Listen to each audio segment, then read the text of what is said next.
यसमा यो चाबी स्टार्ट हो। यसले यो अहिले पुरा अफ छ। यो एक स्टेप अनि दोस्रो स्टेप अनि तेस्रो स्टेपमा चाहिँ स्टार्ट हुन्छ यो गाडीहरू। तेस्रो स्टेपमा यसरी अब स्टार्ट गर्नुभन्दा अगाडि गियर चेक गर्ने। यो चाहिँ ब्याक हो, यो चाहिँ सी हो। यो सी भनेको चाहिँ लो हो। अनि यो 1 number 2 number 3 number 4 number 5 number 6 number 7 number 8 number हुन्छ। यसको गियर जम्मा 9 वटा भयो। अब यहाँ चाहिँ 8 लेखेको छ, तर यो पनि हो, यो पावर गियर हुन्छ। यसमा चाहिँ तपाईको 1 नम्बरमा चढेन भने यो लो लगाएर चढाउने हो। अनि यो चाहिँ ब्याकको गियरको बारेमा भन्नु पर्दाखेरि यतापट्टिको यो छ, यो ह्यान्ड ब्रेक हो। यो माथि उठाउँदा लाग्छ, तल झार्दाखेरि छुट्छ ह्यान्ड ब्रेक, त्यस्तो छ। यो छ, यो चाहिँ क्लच हो। यो क्लच हो। अनि यतापट्टि छ, यो ब्रेक हो, यो एक्सिलेटर हो।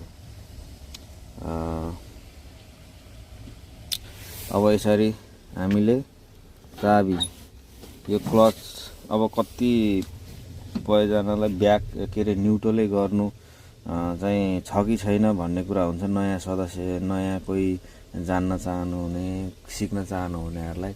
अनि न्युट्रल चाहिँ भए पनि नभए पनि न्युट्रलमा राख्ने, तर भए पनि नभए पनि क्लच थिच्ने गाडी, अनि ट्याक्क लाएर यतापट्टि यो स्टार्ट हान्ने। फर्स्ट सेकेन्ड थर्डमा चाहिँ स्टार्ट हुन्छ। यो मिटरहरू हो। यो मिटरमा यो चाहिँ डिजेलको हो। यो डिजेलको हो, यो स्पिडको भइहाल्यो। अब यसमा चाहिँ घडी छ। अब यसमा यो टेम्परेचरको हो। यो चाहिँ कति हजार किलोमिटर कुद्यो भन्ने कुरो, 1,46,052 किलोमिटर कुद्यो पर आवर। यो चाहिँ टाइम हो माथिको 652 घन्टा स्टार्ट भएको। जबदेखि यो गाडी स्टार्ट भयो तबदेखिको हो यो। यस्तो हो। यो यति समयसम्म यो स्टार्ट भइरहेको थियो यो गाडी।